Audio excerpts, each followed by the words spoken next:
Este, pero bueno, muchas gracias por esta oportunidad de compartir el trabajo que estamos haciendo con colegas de la Universidad del CURE, colegas de Brasil también, y, y de aquí, del Clemente Estable. Me voy a, me voy a sacar el video para que no moleste así. Voy a sacar todo de acá y así no entretiene. Entonces les voy a hablar un poco de los efectos, digamos, del retroceso glaciar sobre la diversidad de procariotas en un lago antártico de la Antártida Marina. Y bueno, como todos saben, la criósfera, digamos, la capa de hielo global está disminuyendo. La temperatura de la Tierra aumentó, por ejemplo, hasta los 80, 1980, aumentaba 0,08 grados por década y a partir de los 80 se duplicó ese incremento de la temperatura de promedio.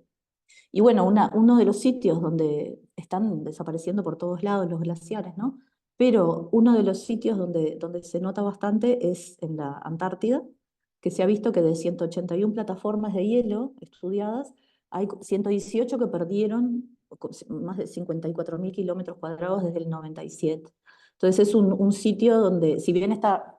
es permanentemente cubierto por hielo, se observa como un gran impacto de la temperatura sobre el, el frente glaciar, digamos, la línea de ablación del glaciar.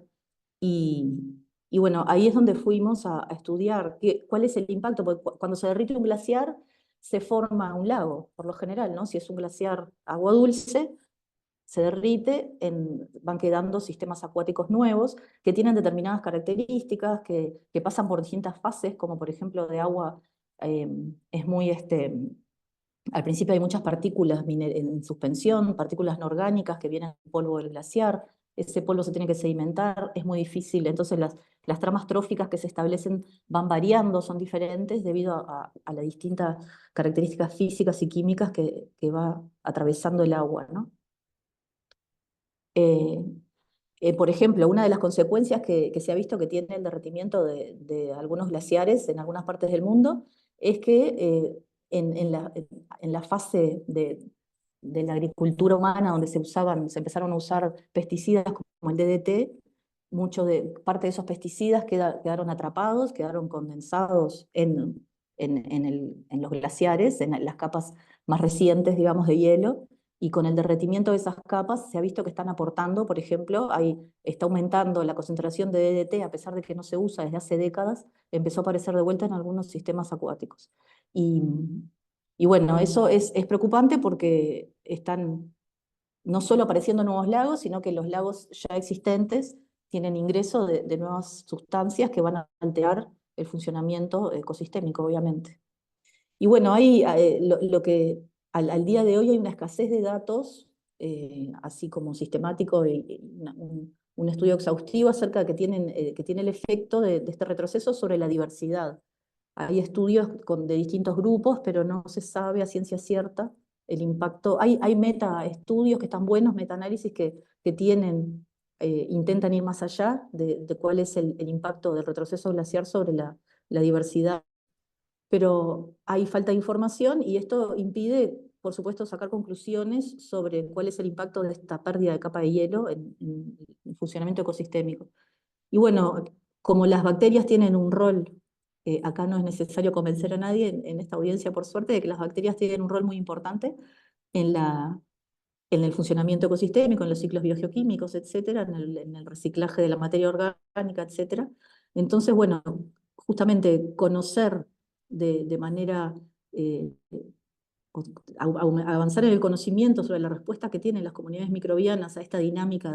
de glaciar, ayuda a proyectar cuáles van a ser los futuros cambios, ¿no? En un contexto de desaparición de la criósfera como el que estamos pasando, que además de subir el nivel del mar se forman estos nuevos lagos.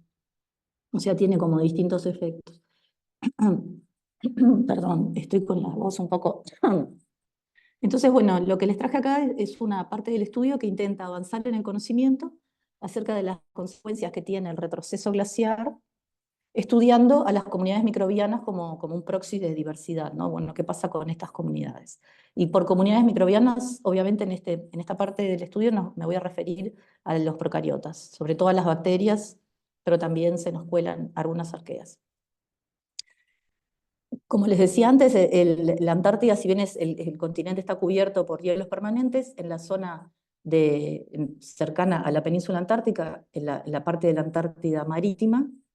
se encuentran sitios donde los glaciares ya han retrocedido desde hace siglos, y entonces son como sistemas de transición, sistemas transicionales ideales para estudiar estos efectos, porque podemos acceder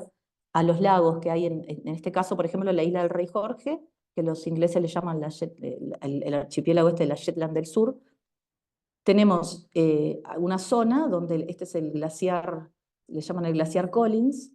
Hay una zona donde el glaciar ya ha retrocedido y hay una serie de lagos, desde la parte, digamos que si llegaba hasta acá, el glaciar fue retrocediendo, entonces ha dejado como una serie de lagos que permiten estudiar como la historia de este retroceso glaciar. En particular, hay un lago que es, bueno, y estos lagos, esta zona, por ser la zona que no está cubierta por hielo, cuenta así como en otras de estas islas, cuenta con varias bases de investigación antártica, como por ejemplo, acá está la base de Chile, una de las bases rusas, una de las bases de China, y acá está la base de Uruguay, del Instituto Antártico Uruguayo, que es la base de Artigas. Y entonces, bueno, por varios motivos, pero uno de ellos es que tenemos acceso rápido y fácil al lago Uruguay, que está muy cerca de la línea del frente del glaciar, nos enfocamos en este trabajo. Les voy a mostrar el foco en el lago Uruguay. Glubocoe es uno de los nombres, y Deep o Profound, que es, no sé por qué Profound en vez de Deep, es el nombre oficial del lago. Y la zona, toda esta zona de la península de Fildes es un área especialmente protegida antártica, es el ASPA número 125. Entonces hay eh, determinadas reglas que cumplir, determinados, no me sale, lineamientos que cumplir con el plan de manejo, digamos, de esta área. El glaciar Collins, como les decía, que es el glaciar que se ha retraído y que se encuentra hoy en día. Acá está el frente del glaciar, este es el lago Uruguay. La zona esta tiene una dinámica estacional bastante interesante, porque si bien en verano hay deshielo y en otoño tiene una capa de hielo bastante fina, en invierno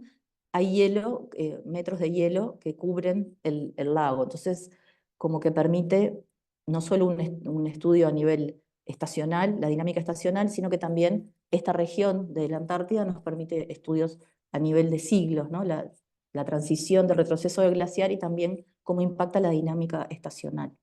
Como ven acá en esta imagen, la línea azul es el frente del glaciar en los años 50 y la línea roja en este siglo, y se ve que hay zonas donde se retrajo casi medio kilómetro el glaciar, ¿no? Entre 300 y 500 metros, más o menos está en la escala. Entonces, ha tenido un retroceso importante en los últimos tiempos. Lo que hicimos como no hay información sobre cómo era antes el lago, no hay ningún tipo de información, obviamente, lo que hicimos fue usar una aproximación paleolimnológica. Entonces esto ayuda a suplir la falta de información ambiental, porque uno a través del registro geológico sedimentario podés tener información, digamos, a medida que se va sedimentando, los procesos de sedimentación van como guardando, digamos, el mensaje de lo que fue ocurriendo a lo largo del tiempo en el lago. Y entonces nos permite, por ejemplo, conocer o establecer condiciones de línea de base, qué pasó antes de que aparecieran los primeros humanos por allá, por el 50 y algo, 56 creo que es. La base rusa fue el primer asentamiento humano ahí en esa península, y entonces permite hacer estudios de, por ejemplo, si el impacto que tiene el turismo. Hay un alto impacto, hay mucha gente que va en cruceros y cosas que van a la Antártida, y ha aumentado mucho, y se prevé que va a aumentar más el turismo, que es una de las actividades de las industrias sin chimeneas más dañinas que hay. Y, y bueno, por ejemplo, el establecer esas condiciones de línea de base y ver el impacto de las bases es la tesis de doctorado de Florencia Bertoglio, que lo va a defender este año, así que no voy a spoilear nada de su tesis para que puedan verla dentro de unos meses. Y bueno, y con esa información reconstruimos procesos. Entonces, a partir uno puede sacar un testigo, un corer de sedimento, y si tiene suerte y quedó todo bien, fue bien obtenida la muestra, se pueden reconstruir las condiciones ambientales y también se puede obtener información biológica a partir de remanentes de fósiles, de remanentes como por ejemplo las frústulas se llaman, de las diatomeas, que no se, que como son de sílice no se degradan, o se pueden obtener, en el caso de las bacterias, nosotros lo que hacemos es obtener ADN, que le llaman ADN fósil o ADN antiguo, para reconstruir en la medida de lo posible la estructura, la comunidad microbiana o bacteriana a lo largo del tiempo, ¿no? Cómo fue evolucionando. Entonces lo que hicimos primero fue ir al lago Uruguay y se tomó un testigo del sedimento del lago, que fue el primer trabajo que hicimos, ya hace como 3, 4 años, donde acá se ve esto es una foto del testigo abierto, donde se ve la laminación, o sea, cómo se fue depositando las capas de sedimento, y bueno, se toman muestras de cada una de estas láminas para hacer la datación y para estudiar, por ejemplo, las pasas de sedimentación. Eh, y acá en este trabajo lo que vimos, bueno, la datación se realizó desde el centímetro 3, o sea, desde los 300 milímetros, 30 centímetros, un testigo corto, y lo que se vio es que hubo hay eventos como de aumento importante de la tasa de sedimentación, o sea, como que hubo momentos en la vida del lago en el que entró mucho material de la cuenca, ¿no? Y después, por otros estudios de otros autores, lo que se sabe o lo que sabíamos era que de 3.000 años, más aproximadamente, hacia atrás, todavía era un sistema glaciar, estaba cubierto por el glaciar, y en algún momento, en el medio, entre el 3.000 y el siglo XX, que es muy grueso, ¿no? Ocurrió la formación del lago, pero eso vamos a hablar más adelante. Entonces, lo que hicimos con análisis de espectrometría de XRF, de rayos X, de eh, fluorescencia de rayos X, fue lo que hace esta técnica, que está buenísima, es que uno puede escanear el testigo y te da los elementos que hay presentes, uno puede usar las relaciones molares, por ejemplo, titanio calcio, titanio aluminio, se utilizan para ver cómo varían esas relaciones que suelen ser constantes. Si la sedimentación siempre fue igual, las tasas son constantes. Ahora, si hay variaciones bruscas o variaciones en estas relaciones, quiere decir que hubo un ingreso de material externo. Entonces, lo primero que detectamos fue que aproximadamente en la zona del testigo que correspondía bueno, primero en el 99 por ahí, luego en el 2004, desde el 80, 99, 2004, como 3 grandes eventos de ingreso de material al lago. Uno de ellos, el último, coincide con este aumento significativo en la tasa de sedimentación, o sea que aparentemente es la hipótesis de que ingresó material y que por eso se ve el aumento en la tasa de sedimentación, o sea, se calcula esta tasa de sedimentación, fue a partir del año 2000, 2003, y lo que al ir a analizar datos meteorológicos de la temperatura y también de la zona de ablación del glaciar, cuán alta era el aumento del área de ablación entre los años 70 y el 2006, vimos que hubo un aumento en la temperatura del aire. Como ven, es como un aumento casi de 0,5 hasta 1 grado en la temperatura del aire, y llegamos casi entre el -3, -4, al -1, incluso cercano al 0. Y el aumento también en el área de ablación, en el área de que el glaciar se está como, el área dinámica, el área donde se está derritiendo. Entonces coincide, evidentemente lo primero que pensamos fue, bueno, hubo un evento de derretimiento glaciar debido a aumento de la temperatura, y entonces hubo escorrentía e ingresó material al lago. Y fuimos a ver entonces los otros elementos como el carbono total en el sedimento y isótopos estables de carbono, nitrógeno total, y vemos que efectivamente en estos eventos, a partir del más o menos 300 milímetros de profundidad en adelante, vemos, acá, que es este cuadro rojo, vemos que hay un aumento general, en general un aumento del carbono total, del nitrógeno total, y, y bueno, estudiamos cuáles, y hay variaciones en el carbono 3, en los isótopos de carbono, y vimos que está en esta publicación, no lo traje para no perder mucho tiempo, pero lo que vimos es que el análisis de isótopos estables del material, por ejemplo, de los musgos, no sé si recuerdan la primera imagen que se veía la vegetación, ahí es más que nada musgos, hay unas pocas, dos plantas vasculares nada más, pero que no están muy cerca de la zona de la cuenca. La cuenca básicamente es musgos y líquenes. Entonces lo que hicimos fue medir la firma de carbono 13 de los musgos, líquenes, etc. Y lo que se vio es que hubo como un cambio, hay un ingreso de materia orgánica de plantas, digamos, en el lago. Que parte de este carbono y este nitrógeno es debido a que aumenta la cantidad de materia orgánica de productores primarios, como por ejemplo los musgos. Si estudiamos a largo plazo, o sea, tomando más los eventos climáticos a más largo plazo y a mayor escala espacial, los eventos climáticos como el Niño o el modo anular del sur, se ven que en los años donde vimos esos eventos de aumento de escorrentía, hubo, por ejemplo, anomalías como una mayor, los vientos, el modo anular del sur son unos vientos que circulan alrededor de la Antártida. Yo estoy haciendo gestos como si ustedes me vieran, perdón. Son unos vientos que circulan en forma anular, digamos, alrededor de la Antártida, y se ve que hubo aumentos, hay anomalías, digamos, en estos vientos y en estos eventos climáticos. Entonces se ve que anomalías del modo anular del sur coincide con una disminución del balance de masa, por ejemplo, lo mismo en los otros eventos, aumento del melting del glaciar y aumento de la escorrentía. Entonces todos estos lo que está en rojo es el niño y lo que está en azul es la niña. Anomalías como elevaciones de temperatura y de precipitaciones que tienen que ver, acá están las precipitaciones, que tienen que ver con estos eventos de escorrentía.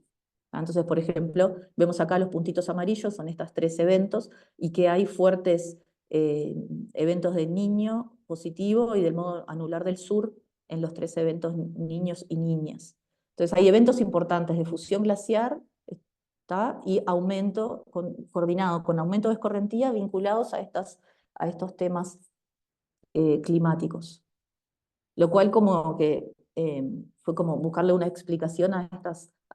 grandes incrementos de escorrentía. Entonces después fuimos a ver, dijimos, bueno, vamos a sacar de este testigo algunas muestras correspondientes a las distintas regiones o distintos eventos.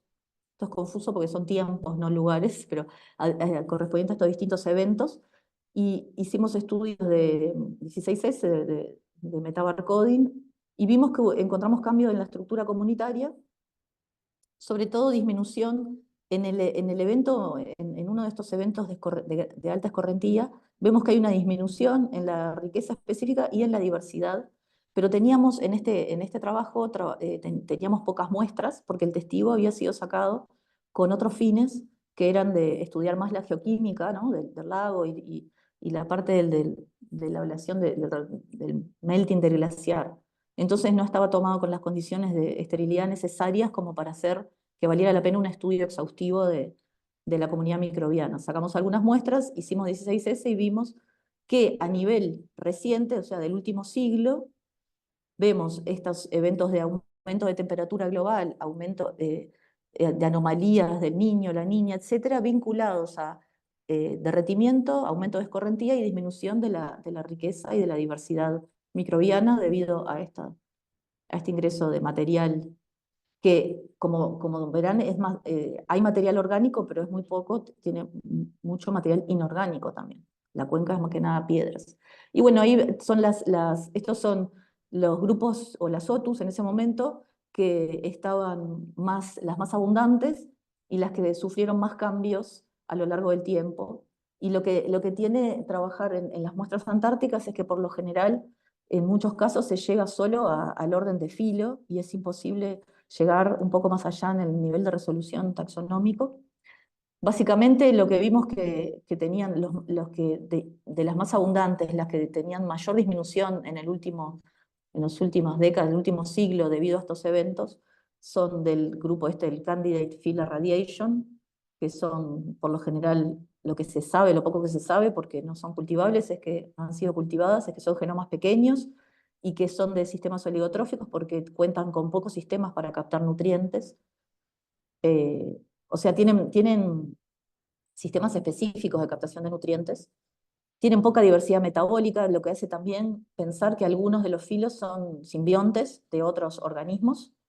como estos los TM6, el Dependentia. Entonces, bueno, ¿cómo impacta a estos organismos? Una de las preguntas que nos hacemos es el ingreso de materia orgánica y de material inorgánico también, ¿no? Alóctono. Entonces, ese fue como el primer estudio que hicimos. Luego, esto es un pantallazo nomás en la tesis, lo que vio Florencia a nivel estacional, que analizó varios lagos, pero enfocándonos en el lago Uruguay, lo vio en todos los lagos, pero en el lago Uruguay vio que cuando pasamos de la fase de que el lago está cubierto de hielo en invierno a la fase en que se deshiela, también vio una disminución en la diversidad y en la riqueza, y también en la estructura comunitaria, ¿no? Del bacterioplancton. A nivel del agua, ella vio cambios en esta publicación. En su tesis tiene también, bueno, es el bacterioplancton de todos los lagos, de 7 lagos de acá, que muestran la misma tendencia, y también hizo un estudio hacia atrás con el paleosedimento para ver el impacto humano. Pero vemos que tanto a escala intraanual como a escala decadal, digamos, o centenaria,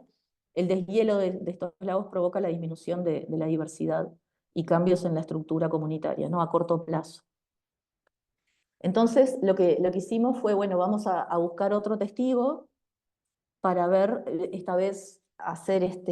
como de manera más teniendo en cuenta los cuidados, ¿no? Una técnica más aséptica, la apertura del testigo y la extracción de muestras. Entonces tomamos otro testigo del mismo lago y fuimos a hacer, bueno, todas las mismas análisis de datación, geoquímica, etcétera, y de la comunidad bacteriana en muestras que lo que nosotros esperábamos correspondiente al último siglo,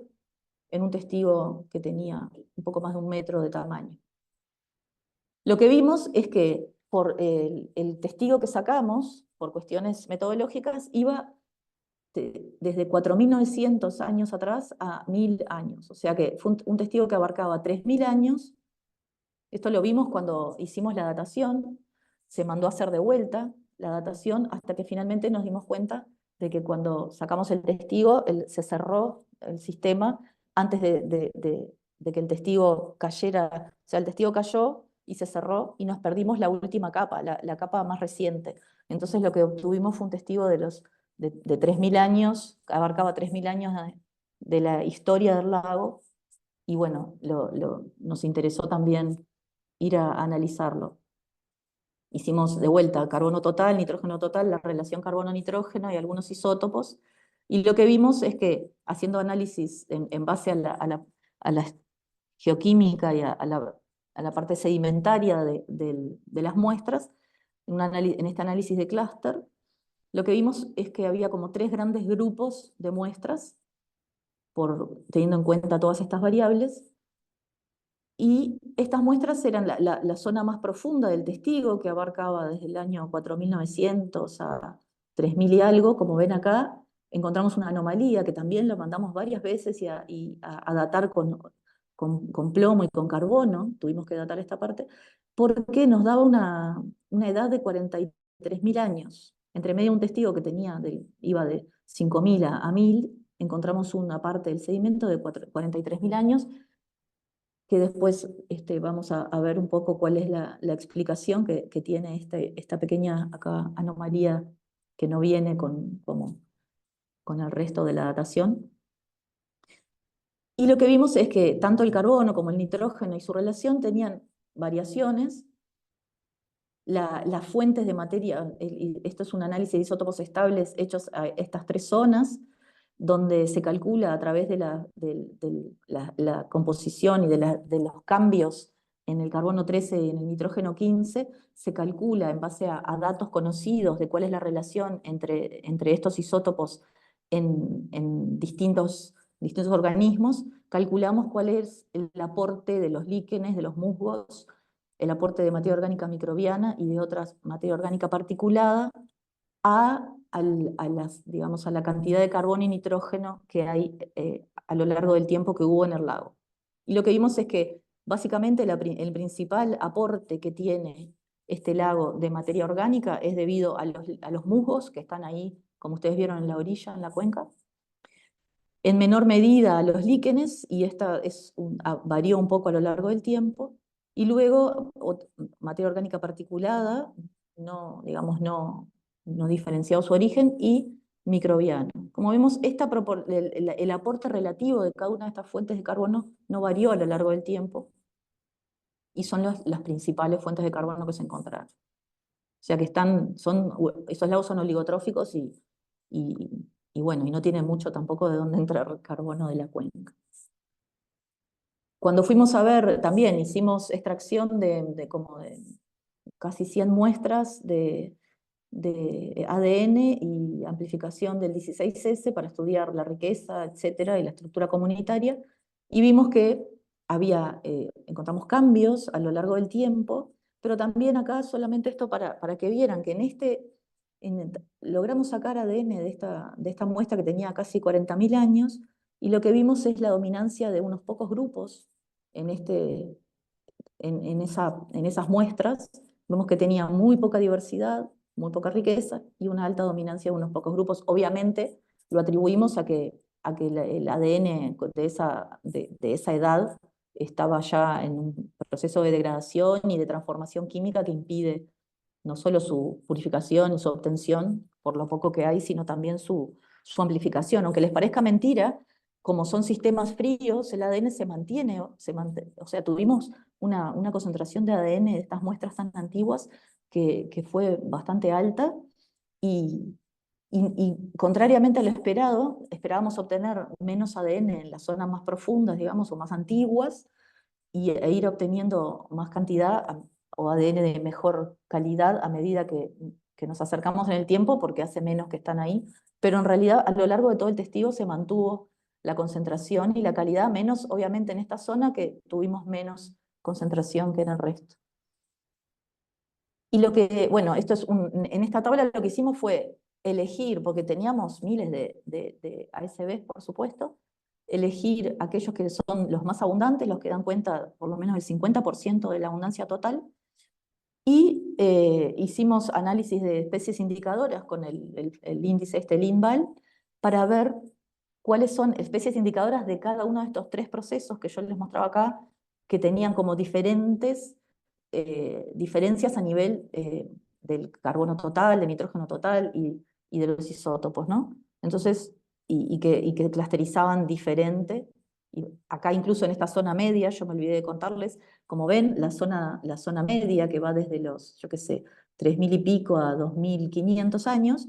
es como más variable, ven que hay como mayor variabilidad en los perfiles de carbono y nitrógeno, y también el clúster tiene menor poder de resolución en esta zona, que la subdividimos en dos subzonas, básicamente, en base al análisis, en base a la falta de resolución que tenía el clustering en esta zona. Y bueno, cuando fuimos a ver, comparamos, dijimos, bueno, ¿cuáles son las ASB indicadoras de la parte más antigua, de esta zona más variable y de la zona más actual? Y encontramos que son estos grupos. Qué interesante, los grupos, por ejemplo, de la zona basal, que son más de 3.000 años de antigüedad, vimos que son básicamente bacterias. Cuando fuimos a blastear, obviamente, porque acá llegué a especie, porque fui a clasificarla usando distintos clasificadores, el RDP, Silva, BLAST, de todos lados, tratando de sacar un poco más de información acerca de estas secuencias. Y vimos, por ejemplo, secuencias de fingomonas, logramos llegar a género y encontramos una secuencia 100% idéntica en el GenBank, que es de unas unas bacterias que fueron aisladas de rocas antárticas, o sea, endolíticas, que justamente las aisló una colega de acá del instituto. Fue muy loco encontrar en el BLAST que era esta bacteria que está hace más de 3.000 años en las rocas antárticas, evidentemente, y hasta el día de hoy este, está, y de hecho la aislaron, la tienen ahí en en el freezer de -80 en el cepario. Y bueno, encontramos otras bacterias, Metilobacterium, Eridrobacter, que son bacterias también relacionadas con el suelo o con la interfase agua-suelo. Luego en la zona media, en la zona esta más variable, encontramos otros, acá fue como más difícil eh, llegar a tener, en esta como verán encontramos 100% de identidad con estos organismos, acá fue más difícil y también llegábamos como a nivel de filos o de familias, y todos bacterias más bien de sedimento, asociadas a sedimento, y luego en la zona más reciente, pero estamos hablando de hace más de 1000 años, eh, tuvimos una mayor cantidad de organismos indicadores y algunos tuvimos 100%, encontramos 100% de identidad con bacterias acuáticas, del sedimento también, y en algún caso pseudomonas del suelo. Entonces, acá está, esto es nada más para que vean cómo a partir de la estructura comunitaria microbiana también hicimos un clustering que coincidió con las 3 zonas que encontrábamos a nivel geoquímico, coinciden con diferencias en la comunidad microbiana como 3 zonas. La zona del medio también, con problemas, como ven acá, de resolución del clustering. Probablemente, bueno, ahora después vamos a ver por qué, y en la zona más reciente, digamos, usando determinado límite de cutoff, 0,6 creo que era, no, 0,40%, vemos cómo estos grupos que fueron seleccionados como indicadores variaron su abundancia relativa a lo largo del tiempo. Lo interesante es que cuando, bueno, fuimos a ver la diversidad, la diversidad beta, que se deben, acá no sé si se llega a ver, pero tenemos que la zona basal, la zona más antigua, se separa claramente las muestras de la zona basal se separan de la zona media y de la zona más reciente. Y estas 2 muestras que quedan separaditas corresponden a las muestras de esas de 40.000 años, son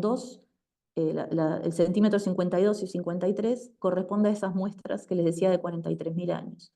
Y acá vemos, es como un zoom de los 2 lados, cómo se van distribuyendo y uniendo las distintas muestras de acuerdo a su similitud. Y vimos que el cambio ocurrido a lo largo de todo, desde el año 4000 y pico hasta 1000,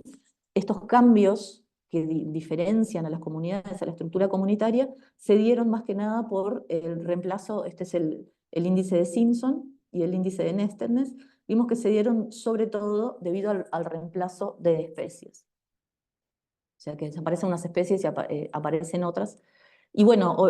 una de las preguntas es que nos encantaría, por ejemplo, sería, la idea original de este trabajo era hacer metagenómica, shotgun de todas estas muestras, a ver si lográbamos tener algún gen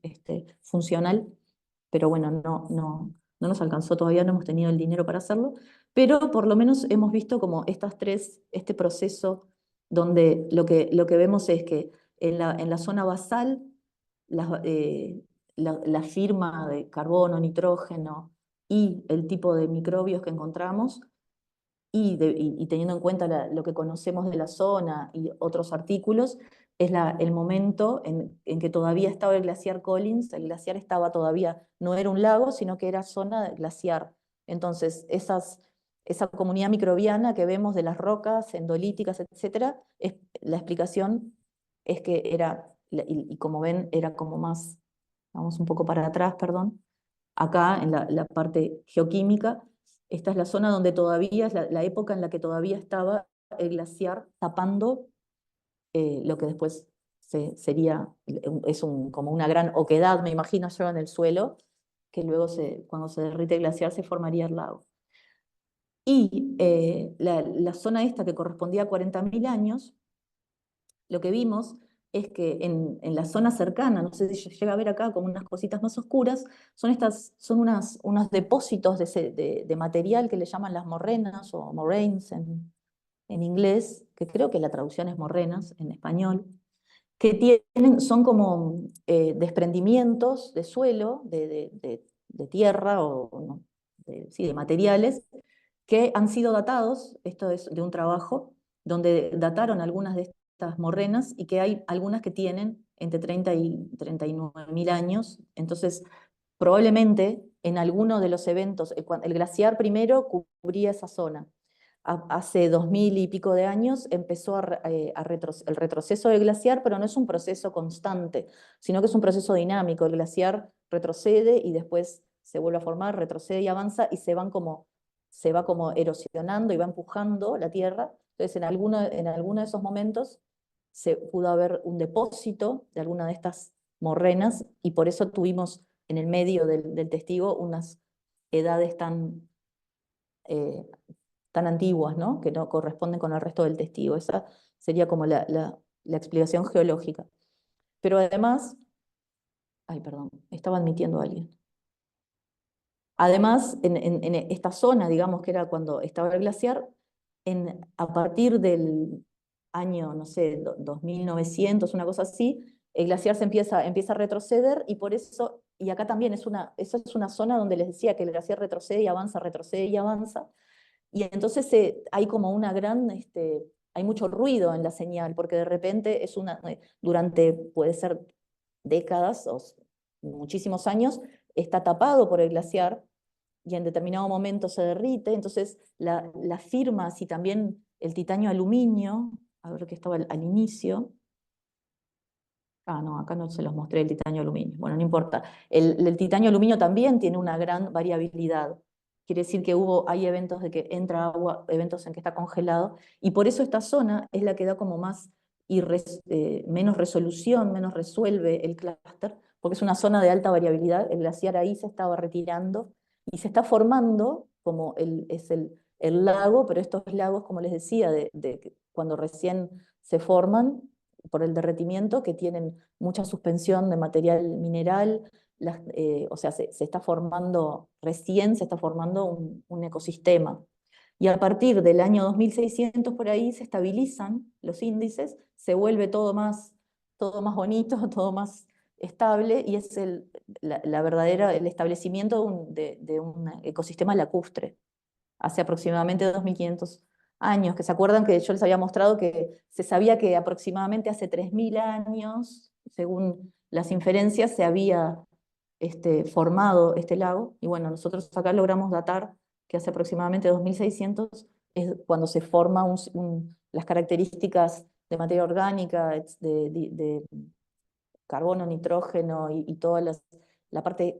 geológica nos indica, y sedimentaria nos indica, que es la formación del glaciar.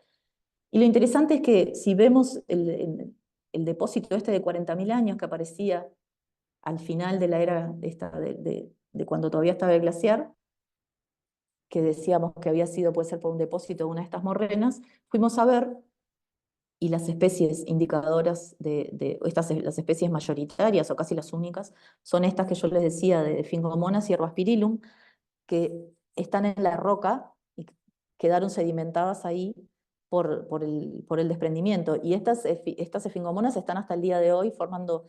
comunidades endolíticas en las rocas de esa región, de esa zona adyacente al glaciar Collins. Entonces, a lo largo, en el análisis sedimentario y de las comunidades microbianas, nos permitió reconstruir todo este evento de retroceso glaciar y formación del lago, y vemos que el proceso entre que retrocede el glaciar y se establece un ecosistema lacustre, se estabiliza en la relación carbono-nitrógeno y se establecen comunidades microbianas acuáticas, digamos, lleva miles de años. Tenemos del 2600, lleva más de 1000 años que se forme un sistema, bueno, no, perdón, lleva como 1000 años que se forme un sistema lacustre una vez que se derrite el glaciar. Entonces tenemos desde ese sería el glaciar con la línea frontal del glaciar hace 5000 años.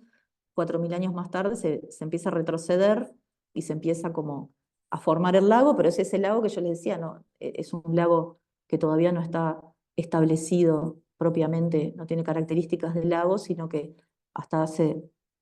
tienen que pasar miles de años para que se forme un ambiente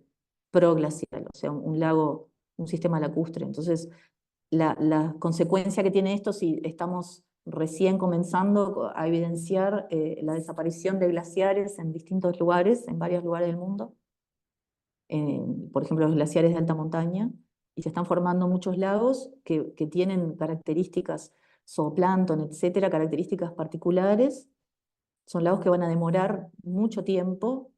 si es que lo logran, si las actividades humanas no lo impiden, en establecerse como ecosistemas y en tener tramas tróficas que, lacustres, ¿no? Entonces es como que este fue nuestro primer intento de reconstruir ese proceso y de intentar de utilizar a las bacterias, a la comunidad bacteriana como un proxy del impacto en la diversidad de este proceso, ¿no? Que aquí llevó miles de años y, y que, bueno, no sabemos con certeza cuántos años ni cuál es la dinámica o la velocidad de este proceso en los glaciares que se están derritiendo, que están desapareciendo ahora. Lo que sí sabemos es que del primer trabajo que hicimos, los eventos climáticos extremos eh, generaron este ingreso de material del glaciar, etcétera, generaron disminución en la diversidad actual, ¿no?, del lago. Entonces, que puede ser debido a que ingresó material particulado, mineral.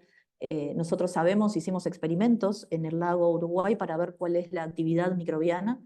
y agregándole las distintas fuentes posibles de carbono que ocurre durante un evento de estos de escorrentía, usando materia orgánica de musgo, de líquen y del glaciar, y lo que vimos es que cuando agregamos materia orgánica de musgos, la comunidad bacteriana se activa, pero cuando entra agua del glaciar únicamente, la comunidad bacteriana no tiene nada de qué comer ahí, entonces hay unos cambios en la estructura también, a nivel experimental con el agua nomás y extractos. Entonces,